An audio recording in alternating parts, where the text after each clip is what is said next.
Hello नमस्कार साथियों, आप सभी का स्वागत है ALP technician NTPC group D के जीएस का प्रैक्टिस सेट नंबर 7 में। तो जितने भी ALP technician NTPC group D की तैयारी करने वाले स्टूडेंट हैं, सभी लोग इस सेशन से जल्दी जुड़ जाइएगा। आज जो हम लोग इस सेशन के माध्यम से जो देखने वाले हैं, जीएस का प्रैक्टिस सेट नंबर 7 रहने वाला है।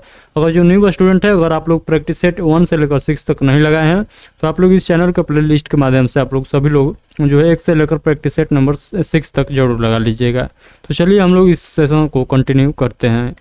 तो पहला क्वेश्चन आप लोगों के सामने, यानी कल के प्रैक्टिस सेट के से जो है आगे के क्वेश्चन हम लोग आज के प्रैक्टिस सेट में करेंगे। तो क्वेश्चन पढ़िएगा। कर है प्रथम पंचवर्षीय योजना का मुख्य ध्यान डैश पर था। तो प्रथम पंचवर्षीय योजना का जो है मेन फोकस किस पर दिया गया था? तो आप सभी लोग जानते हैं प्रथम पंचवर्षीय योजना जो है ये कृषि पर जो है इसका विशेष ध्यान था, यानी ऑप्शन नंबर है इस क्वेश्चन का राइट आंसर हो जाएगा।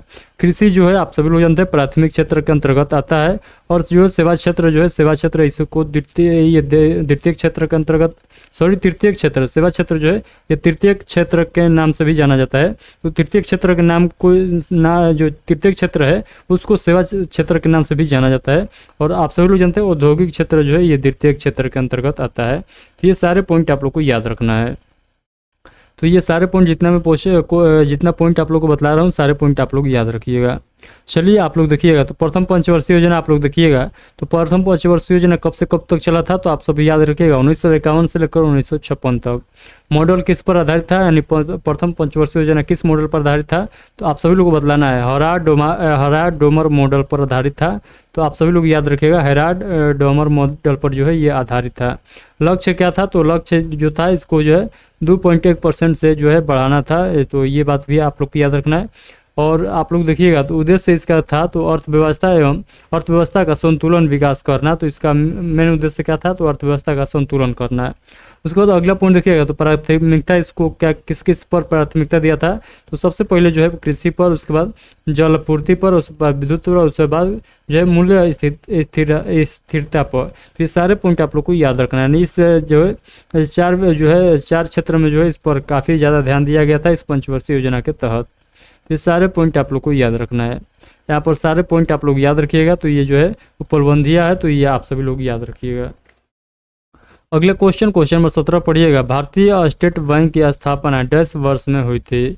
तो भारतीय स्टेट बैंक की स्थापना आप सभी लोग जानते हैं 1806 ईस्वी में हुआ था। तो भारतीय स्टेट बैंक की स्थापना आप लोगों से पूछे तो 1806 ईस्वी आप लोग को याद रखना है। तो देखिएगा जो है ईस्ट इंडिया कंपनी जो है 3 प्रेसिडेंसी बैंक का स्थापना हुआ था कब?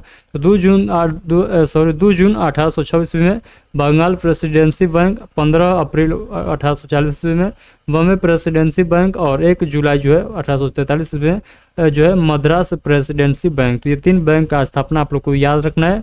और इसको जो है मिलाकर क्या बनना दिया गया था? तो ये तीनों बैंकों को मिलाकर यानी 27 जनवरी 1921 ईस्वी को इन तीनों बैंक का विलय हो गया, और विलय करके इसको नाम जो दिया गया उसका नाम था इंपीरियल बैंक ऑफ इंडिया। तो ये तीनों बैंक का नाम जो है मिलाकर इसका नाम जो है नया नाम क्या हो गया? तो आप सभी लोग बताइएगा इंपीरियल बैंक ऑफ इंडिया। तो ये सारे पॉइंट आप लोग को याद रखना है। तो आप लोगों से एग्जामिनर क्वेश्चन पूछ लेता है, तो इंपीरियल बैंक ऑफ इंडिया जो है पहले और किस बैंक के नाम से जाना जाता था? तो आप लोग के सामने तीनों बैंक है, Bengal presidency bank, Bombay presidency bank और मद्रास प्रेसिडेंसी बैंक। ये तीनों बैंक जो मिलकर इंपीरियल बैंक ऑफ इंडिया बना। कब बना? तो 27 जनवरी 1921 ईस्वी में। इस सारे पॉइंट आप लोग को याद रखना है। चलिए हम लोग आगे के क्वेश्चन देखते हैं। अगला क्वेश्चन है एफडीआई का अर्थ है। तो एफडीआई का अर्थ आप लोग को बतलाना है। तो एफडीआई का अर्थ जो होता है प्रत्यक्ष विदेशी निवेश, प्रत्यक्ष विदेशी निवेश। तो एफडीआई का अर्थ आप लोग को याद रखना है, यानी इस क्वेश्चन का right answer option number D हो जाएगा। चलिए अगला क्वेश्चन देखते हैं। कर रहा है अंतर्राष्ट्रीय मुद्रा लेन देन के संदर्भ में आईएमएफ का पूर्ण रूप क्या है? तो आईएमएफ का फुल फॉर्म आप लोग को बतलाना है। तो आप सभी लोग बतलाइएगा इंटरनेशनल मॉनिटरिंग फंड। तो इंटरनेशनल मॉनिटरिंग फंड हो जाएगा, नहीं ऑप्शन नंबर जो है ऑप्शन नंबर डी इस क्वेश्चन का राइट आंसर हो जाएगा। तो इस क्वेश्चन का right answer option number D हो जाएगा। तो चलिए यहाँ पर देख सकते हैं आईएमएफ का जो है स्थापना आप लोग याद रखिएगा जुलाई 1944 में होता है। मुख्यालय जो है वाशिंगटन डीसी में है। ये सारे पॉइंट आप लोग को याद रखना है। तो भारत इसका सदस्य कब बना था? तो आप सभी याद रखिएगा 27 दिसंबर 1945 ईस्वी को जो है भारत इसका सदस्य बना था। अगला क्वेश्चन है, भारत हेवी इलेक्ट्रिकल्स लिमिटेड का निगमन निम्न में से किस वर्ष हुआ था? तो आप सभी लोग बताइएगा। 1964 ईस्वी में हुआ था। तीसरी पंचवर्षीय योजना के तहत हुआ था। अगला क्वेश्चन है, भारत में पहली पशुधन गणना किस वर्ष के दौरान की गई थी? तो भारत में पहली जो है पशुधन गणना किस वर्ष किया गया था? तो आप सभी लोग बताइएगा। 1919 से 1920 ईस्वी के बीच किया गया था। अगले क्वेश्चन है, उसके पहले आप लोग देख सकते हैं यहाँ पर जो है इससे रिलेटेड थोड़ा बहुत पॉइंट है, तो आप लोग पढ़ लीजिएगा इस पॉइंट को।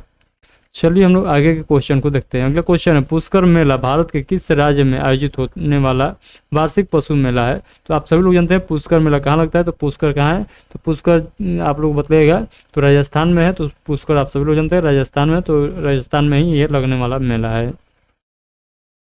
अगला क्वेश्चन है, मधुबनी कला किस भारतीय राज्य से संबंधित है? तो मधुबनी जो कला है ये मधुबनी राज्य भी है, जिला भी है। तो किस राज्य का जिला है मधुबनी? तो आप सभी लोग जानते हैं बिहार का। तो बिहार से रिलेटेड है मधुबनी कला। इस क्वेश्चन का right answer option number C आप लोग याद रखिएगा। अगला पॉइंट है, भारत में हर साल राष्ट्रीय गणित दिवस कब मनाया जाता है? तो राष्ट्रीय गणित दिवस जो है भारत में 22 दिसंबर को मनाया जाता है। 22 दिसंबर को जो है क्या मनाया जाता है? तो राष्ट्रीय गणित दिवस मनाया जाता है। अगला पॉइंट है, यहाँ पर देख सकते हैं दिसंबर माह में त्यौहार जो है कौन कौन सा त्यौहार जो है दिसंबर माह में मनाया जाता है? तो 1 दिसंबर को याद रखिएगा विश्व एड्स दिवस, 2 दिसंबर को कंप्यूटर दिवस और राष्ट्रीय जो है नियंत्रण दिवस आप लोग को याद रखना है, प्रदूषण नियंत्रण दिवस, राष्ट्रीय प्रदूषण नियंत्रण दिवस। 4 दिसंबर को जो है भारतीय नौसेना दिवस, 5 दिसंबर को जो है विश्व मुद्रा दिवस और 6 दिसंबर को जो है डॉक्टर भीमराव अंबेडकर पुण्यतिथि।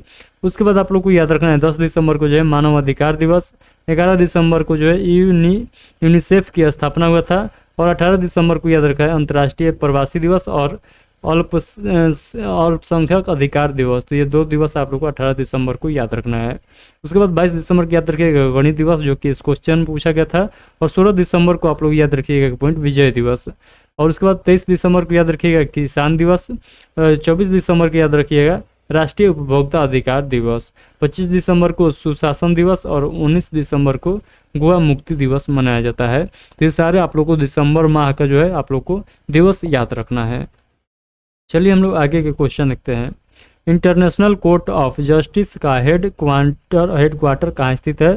तो आप सभी लोग बताइएगा। तो इसका हेडक्वार्टर जो है द हेग में है। द हेग कहाँ है? द हेग नीदरलैंड में है, यानी ऑप्शन नंबर डी इस क्वेश्चन का राइट आंसर हो जाएगा। अगला क्वेश्चन है, सिंधु घाटी सभ्यता के समय में शिल्प निर्माण के लिए सीप कहाँ से प्राप्त किए जाते थे? तो आप सभी लोग इस क्वेश्चन का राइट आंसर जो है आप लोग इस वीडियो के कमेंट बॉक्स में बतलाइएगा। अदरवाइज मैं इसका जो है आंसर जो है अगले प्रैक्टिस सेट में आप लोग को बतलाने वाला हूं। तो इसका जो है ये क्वेश्चन आप लोगों को होमवर्क के तौर पर रहेगा। तो इसका क्वेश्चन का राइट आंसर जो है इस वीडियो के कमेंट बॉक्स में आप सभी लोग बतलाइएगा। तो चलिए मिलते हैं नेक्स्ट सेशन में। जो नए स्टूडेंट हैं उनको मैं फिर से बोल देता हूँ, जो पुराने जो प्रैक्टिस सेट हो चुका है अगर आप लोग नहीं देखें तो उसे ज़रूर देख लीजिएगा। तो चलिए आज के लिए इतना ही रखते हैं, तब तक के लिए आप सभी को take care, thank you, bye bye.